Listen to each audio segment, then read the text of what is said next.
You are lying on the ground. No hospital, no doctor, no medicine cabinet on the wall, no phone to call anyone. Just you, the dirt beneath you, and something happening inside your body that you do not understand and cannot see. Your leg is hot, swollen. The skin around the cut you got 3 days ago has turned a color it was never supposed to be.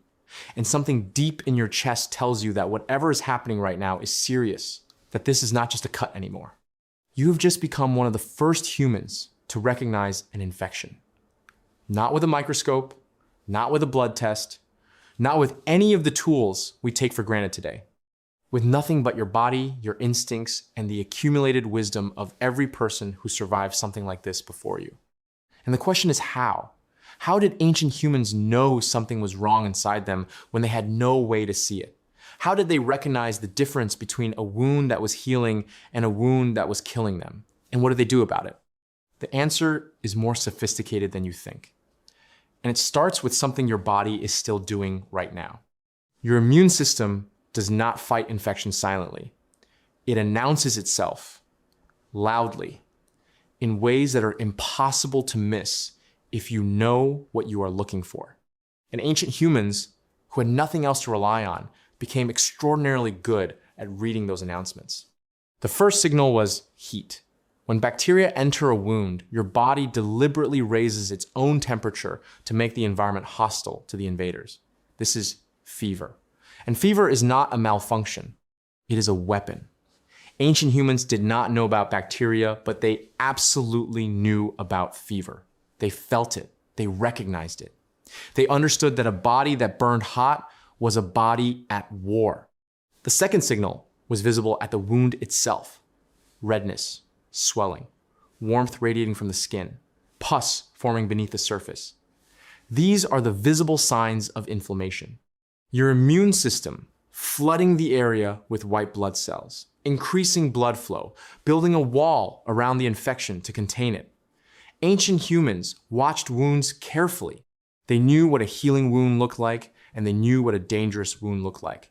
The difference was unmistakable once you had seen it enough times. The third signal was smell. An infected wound smells different from a clean wound. The bacteria producing toxins, the dead tissue, the fluid building up beneath the skin, these create a distinct and unmistakable odor that ancient humans recognized as a warning sign. In a world without diagnostic tools, smell was information. And humans are extraordinarily sensitive to the smell of disease. The fourth signal was the body shutting down. Loss of appetite, extreme fatigue, confusion, weakness that went beyond what the wound itself could explain.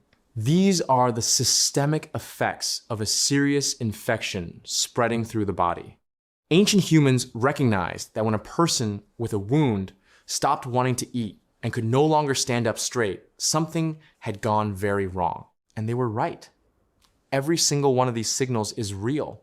Every one of them is your immune system communicating in the only language it has, the language of physical sensation. Ancient humans did not need a medical degree to read that language. They needed experience, observation, and the hard-won knowledge passed down from every generation that came before them. But recognizing an infection was only the beginning. What they did about it is where it gets truly remarkable.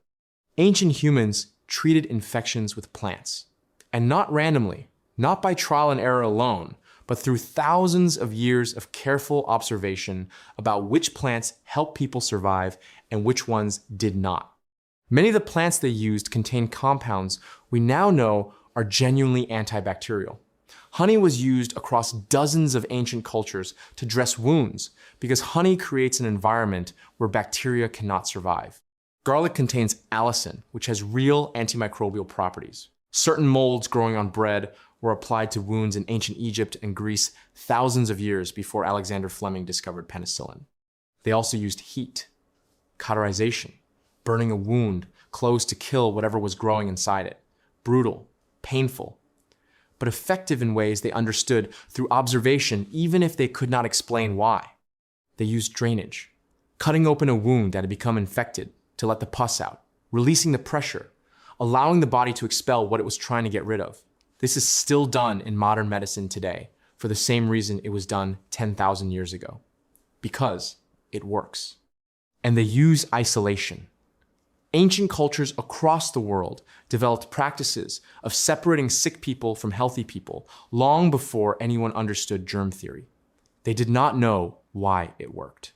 But they had seen enough times that illness spread from person to person to know that keeping sick people away from healthy ones saved lives. What is remarkable about all of this is not that ancient humans were lucky. It is that they were paying attention. In a world where a single infection could kill you in days, the ability to recognize the signs early and respond quickly was the difference between life and death. And the people who were best at reading those signs survived. They passed their knowledge down. They taught the next generation what to look for and what to do.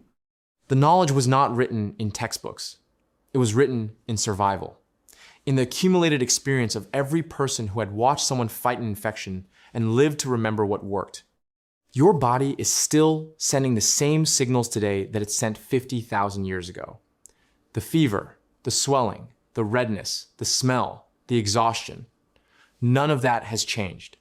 What changed is that we now have words for what is happening. We have microscopes to see the bacteria. We have antibiotics to kill them.